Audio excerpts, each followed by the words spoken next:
El legado Sombra 2, Ecos del Tiempo, ambientada en el año 3079 por el Dr. Richard Alejandro Obispos. Capítulo 4. El nido de la anomalía temporal. El aire en los túneles subterráneos de Alpha 7 era un sudario pesado y húmedo, cargado con el hedor acre de metal corroído y el aroma dulzón de la decadencia orgánica. Cada paso de Lyra, Jax y Elías resonaba en el silencio opresivo, creando ecos que se perdían en la vasta oscuridad. Las luces de sus linternas portátiles, pequeños orbes de luz blanca, danzaban sobre las superficies irregulares de las paredes de concreto agrietado y las marañas de cables oxidados que colgaban como venas muertas del techo.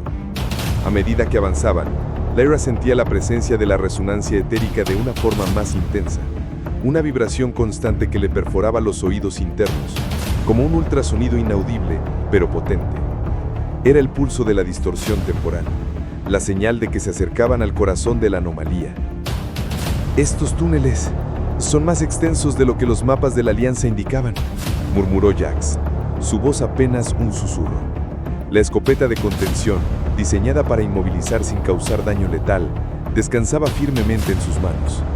Parece que el cónclave no solo construyó en secreto, sino que también borró sus propias huellas con una eficiencia alarmante.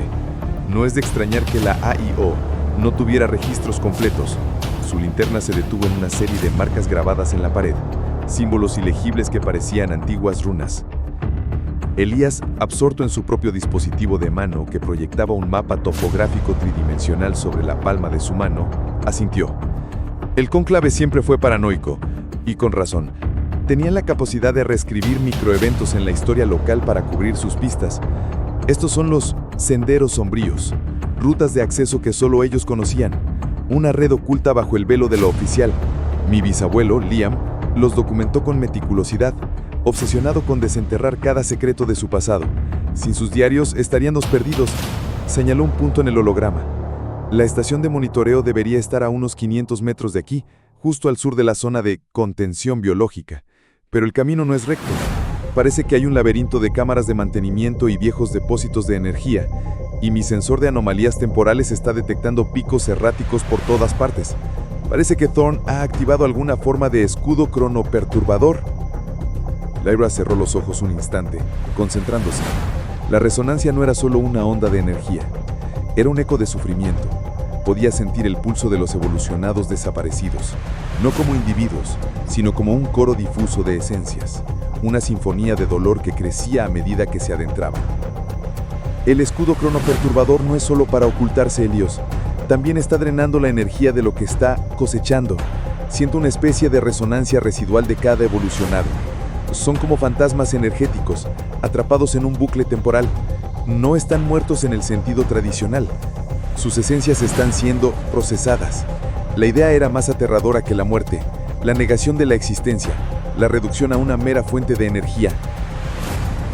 Mientras avanzaban por un pasillo estrecho y sinuoso, el suelo se volvió resbaladizo bajo sus pies, cubierto por una capa de lodo viscoso. Un olor metálico, casi sanguíneo, flotaba en el aire, mezclándose con el moho. De repente, Lyra se detuvo. «Espera», dijo, levantando una mano.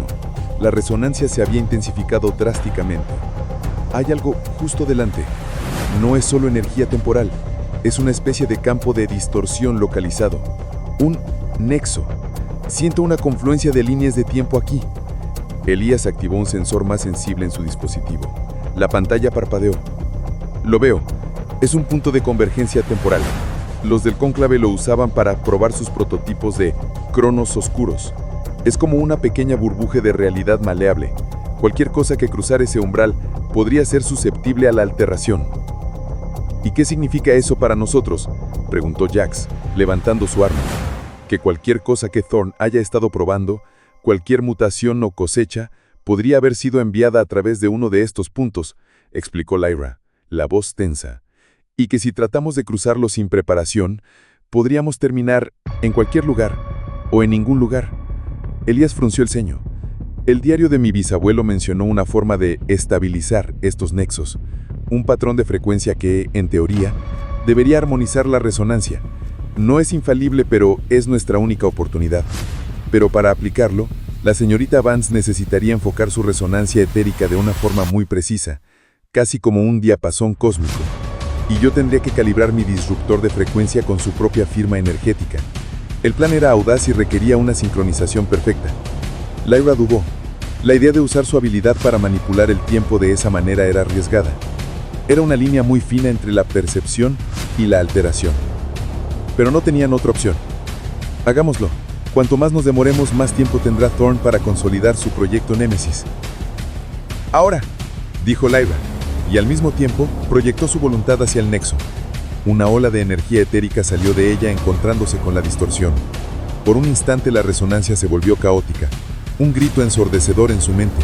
Lyra sintió como si su propia existencia se estirase hasta el límite, un hilo fino a punto de romperse, pero perseveró, aferrándose al patrón armónico que había visualizado. Entonces el caos se calmó.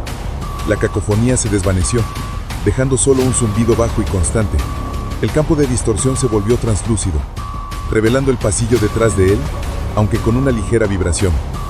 «Funciona», dijo Elías, el sudor brillando en su frente. «Estabilizado, pero es temporal. No tenemos mucho tiempo». Cruzaron el nexo, sintiendo un ligero cosquilleo, como una descarga estática, al atravesar la barrera estabilizada. El pasillo se abrió a una serie de cámaras más grandes que parecían antiguos laboratorios de mantenimiento.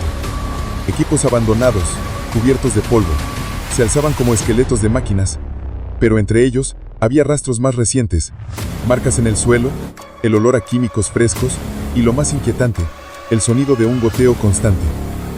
«Aquí está la estación de monitoreo», señaló una puerta de acero pesado, medio oculta por el moho. Un panel de acceso obsoleto, con una ranura para una tarjeta de seguridad magnética, era el único signo de entrada. La AIO no lo detectará. Esto es del siglo XXII. Mientras Elías trabajaba en el panel, Lyra se movió por la cámara. La resonancia aquí era diferente, más concentrada. Provenía de una serie de tanques de contención rudimentarios, similares a los que su abuela había descrito en Prometheus Biosolutions, pero estos eran de una construcción más antigua, más brutal. Sus cristales estaban opacos y cubiertos de una sustancia viscosa, pero Lyra podía sentir lo que había en su interior. Fragmentos, esencias. «Aquí hay residuos, comandante», dijo Lyra, su voz tensa. «Residuos de la cosecha. Este debió ser un sitio de prueba intermedio. Siento la agonía y las habilidades de los evolucionados desaparecidos, pero no en su totalidad. Es como si hubieran sido desmantelados y sus partes más potentes extraídas». Se acercó a uno de los tanques, su mano flotando sobre el cristal. Podía sentir la resonancia etérica de un evolucionado que había tenido la capacidad de manipular la luz, de crear ilusiones. Pero ahora, solo era una chispa, una sombra de lo que fue. «Un horror», murmuró Jax, sus ojos escaneando la oscuridad en busca de amenazas. El cónclave siempre fue inhumano, pero esto es una nueva profundidad de depravación. Drenar la esencia de un ser vivo para alimentar su propia agenda. Es la transmutación que mencionó Elías. Purificar lo que consideran impuro para crear lo perfecto, respondió Lyra, una mezcla de ira y tristeza en su voz. No ven a los evolucionados como seres vivos, sino como recursos, como piezas de una máquina. Finalmente, Elías logró abrir la puerta de acero con un siseo metálico. La estación de monitoreo era una pequeña cámara llena de consolas antiguas, monitores de pantalla de tubo y palancas manuales. El aire era denso y estancado, con el olor a equipos electrónicos viejos. Un panel de control central con una serie de botones y diales era el corazón del sistema.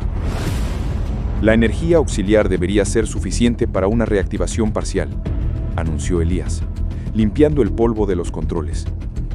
«Necesitaremos recalibrar los sensores geológicos. Comandante, ¿puede ayudarme con el sistema de alimentación? Necesitará un pulso manual». Jack se movió hacia un panel lateral, sus dedos hábiles navegando por los viejos circuitos. Lyra, mientras tanto, se acercó al panel principal, sintiendo la energía latente en los viejos circuitos. Era primitiva, pero su resonancia etérica le permitía comprender su funcionamiento básico, como si el lenguaje de las máquinas viejas le hablara directamente. Con un crujido y un parpadeo, las pantallas cobraron vida, proyectando imágenes estáticas y granuladas del subsuelo. Los sensores geológicos, lentos y ruidosos, comenzaron a escanear. El mapa tridimensional de Elías en su dispositivo se sincronizó con el de la estación, superponiendo los datos. «¡Lo tengo!», exclamó Elías. «Lecturas de anomalías energéticas masivas justo debajo de la falla. Hay un complejo, grande, mucho más grande de lo que esperábamos. Y lo que hay dentro es un laberinto de cámaras con una estructura central que emite una firma energética que no he visto nunca». Lyra se inclinó, su mirada fija en la pantalla. La imagen era rudimentaria, pero revelaba un diseño intrincado, una fortaleza subterránea que se extendía por kilómetros. Y en el centro, una masa de energía pulsante, como un corazón oscuro. Esa es la fuente de la distorsión, Elías, y la de la cosecha. Es una máquina viva, alimentada por las esencias de los evolucionados. De repente, un punto brillante apareció en la pantalla, moviéndose con una velocidad antinatural. Una pequeña forma humanoide, pero con una firma energética distorsionada. «¿Qué es eso?», preguntó Jax, señalando la pantalla.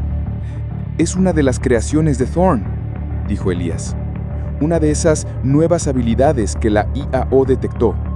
Un explorador, capaz de moverse a través de las microsubcronologías para espiar. Está aquí, en nuestro nivel. Nos ha detectado». El sonido de un golpe sordo y un crujido metálico resonó en el túnel de entrada. Era un sonido inconfundible, como si algo pesado se hubiera estrellado contra la puerta por la que habían entrado. «Nos ha encontrado», dijo Lyra, su voz helada. Su resonancia etérica ya no sentía una presencia distante, sino una inminente. El explorador no era solo un espía, era una vanguardia. Y no estaba solo. El susurro en la cuántica se había convertido en un ruido. La oscuridad de Alpha 7 ya no era un simple refugio para los secretos del pasado. Era una trampa.